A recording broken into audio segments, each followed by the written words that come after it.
We were doing the end behavior, okay? And for end behavior, you can analyze it right away. So we're trying to see if you have infinity toward the right hand side of your graph, right?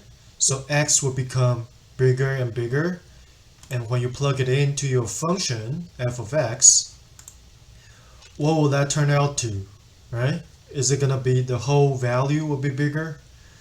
Will that turn out to be an infinity? Will it end up with a fraction or a number? We don't know that yet, okay? Some of the terms, whether it's denominator or numerator, will become 0, right? And you can analyze this just by plug in the infinity sign, right? The term infinity and the negative infinity, which is an infinity and with a negative sign in the front, okay? So plug in the infinity sign in here and you analyze it right away. You see that this number becomes very big, okay? So it's infinity squared.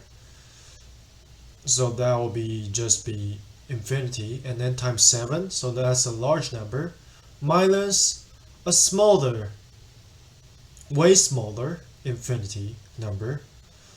So we can ignore that, and we call the whole thing a positive infinity, right? So we are analyzing the infinity sign, okay? When we plug in the infinity into our x, what would that turn out to? So we have underneath it, it's gonna be an infinity, but it's still way less than the infinity square, right? Infinity square will be way larger, right? Plus you have a 7 in the front. So I would say the whole thing will be infinity, positive infinity. But what does fx approach as x approaches negative infinity? So we are actually analyzing for this question the negative infinity. So you plug in the negative infinity here, you'll find that if it's square, then it's gonna turn out to be positive again, right? And plus, and you have a 7 in the front, so times 7, so that will be way bigger. So what will this term turn out to be? So you have a negative infinity here, and negative, that turns out to be positive and times 2. So you have a big, very large infinity for your numerator. But you have a negative infinity here. So what if the x cubed, x squared divided by x? So that will be, the x squared will be way larger, right? So because you can cancel out the x and your numerator still end up with the x, okay? And underneath it, this will turn out to be what?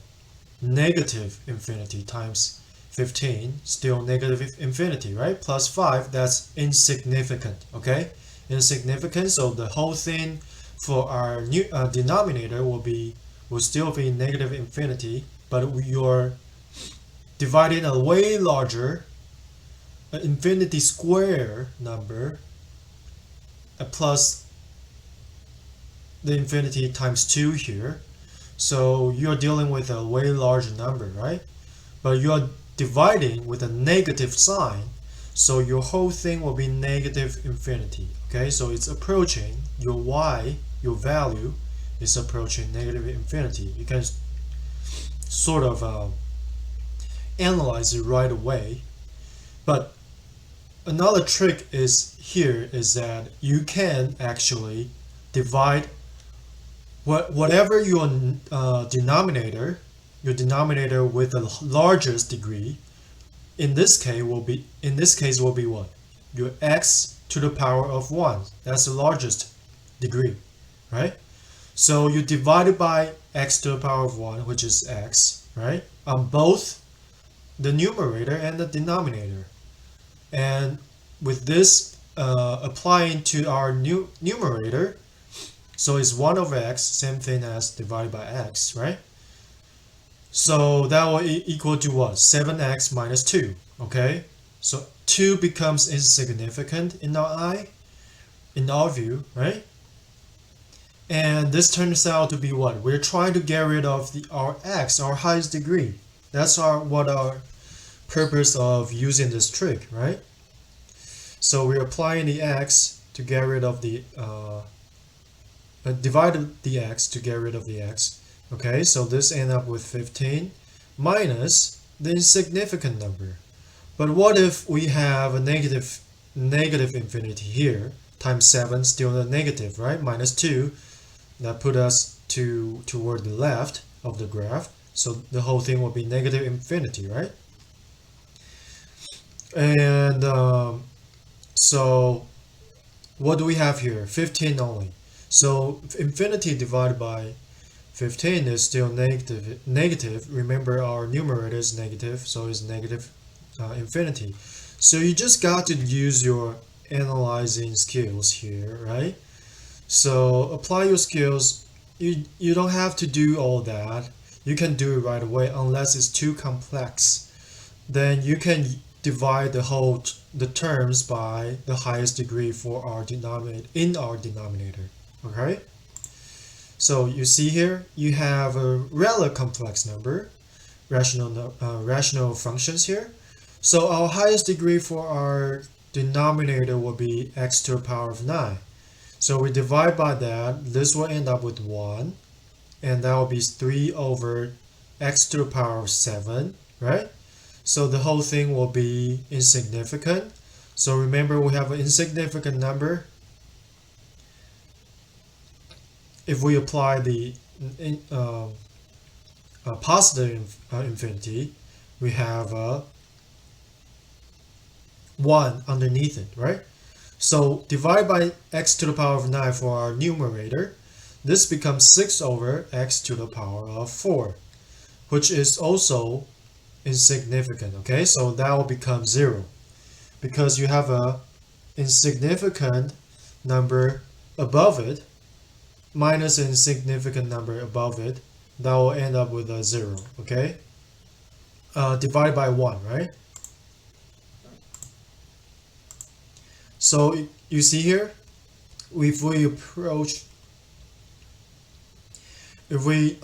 plug in the positive infinity, it will approach 0. But how about our negative infinity? That will still become 0, right? You see, negative, it doesn't matter, it's too far. 6 divided by something that is rather large, it doesn't matter if you have a negative sign in the front, it's gonna be approaching 0, right? Negative something insignificant is gonna be 0. So same thing here, and we have a negative something over 4, so it's positive, but it doesn't matter, it's still 0. So 0 divided by 1 is still 0, okay? Okay, so we have to look at the end behavior again, because we did not get the right picture, I think.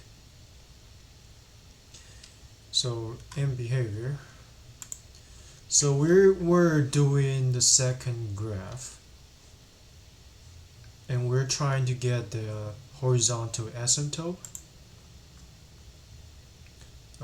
The second graph, which is this graph right here. Okay, so when you want to do the horizontal asymptote, what you need to do, of course, at this point we haven't gone over that content yet, but what you need to do is when you have the higher degree for the numerator and the lower degree. Actually, this is higher, so actually we don't have to do anything because we have a higher degree for our numerator, right? So when you have a higher degree for your numerator for horizontal asymptote, how would you do it? How would you do it? For those of you who have gone over this, how would you do this? If you have a numerator that has a higher degree, you have to divide it, right? You have to divide it right away. So that's, for example, let's say for example you don't have this term right here, x to the power of 9. So you will just use 6x to the power of 5 minus 2 and divide it by the 3x2. And you try to find the quotient, and what?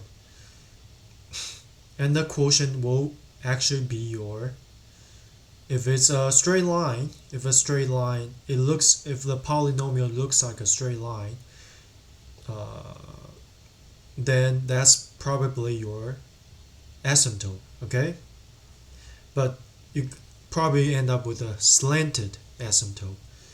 But if you have a quotient and a leftover, then that quotient will entail the asymptote for your, when you are trying to get the horizontal asymptote. Okay, we'll go over that later when we talked about asymptotes, horizontal asymptotes or vertical asymptotes. We'll go over that in detail later. But for now, you have a higher degree for your denominator, which we don't have to worry. We will conclude by just saying the whole, for this rational function, we have a horizontal asymptote that is y equals to 0, right? Y equals to 0, okay?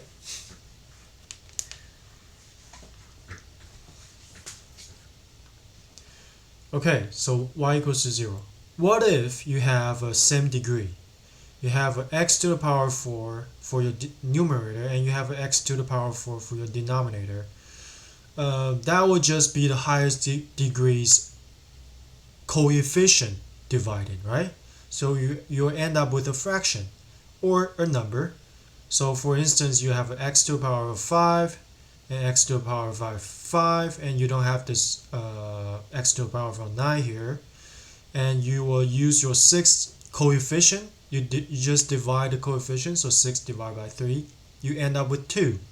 So you have a horizontal asymptote of y equals to 2, okay? But in this case, we end up with the easiest scenario, which is you have a higher degree for your denominator. So your horizontal asymptote is y equals to 0. So we plug it in, and this is our graph. So that's where we were stuck, right? Because this graph that the narrator, I don't think, because we did not go into detail of this video, probably he has a guess on this graph, but the graph is actually looking like this, okay? So we zoom out a bit. So because this graph is confusing, the grid should be looking like this, where the y is equal to 0 as our what?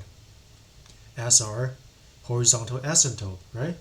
When we are approaching positive infinity, our graph goes all the way to y equals to 0, but not touching y equals to 0, right? Same thing, same case with our negative infinity.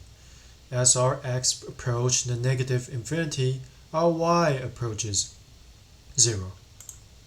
Okay? So that is our second graph, or well, second example's graph.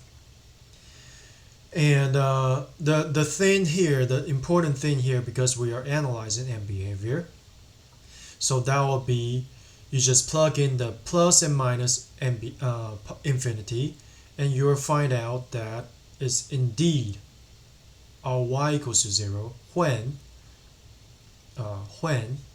we test out our negative infinity and our positive infinity, right? Right, we test it out here.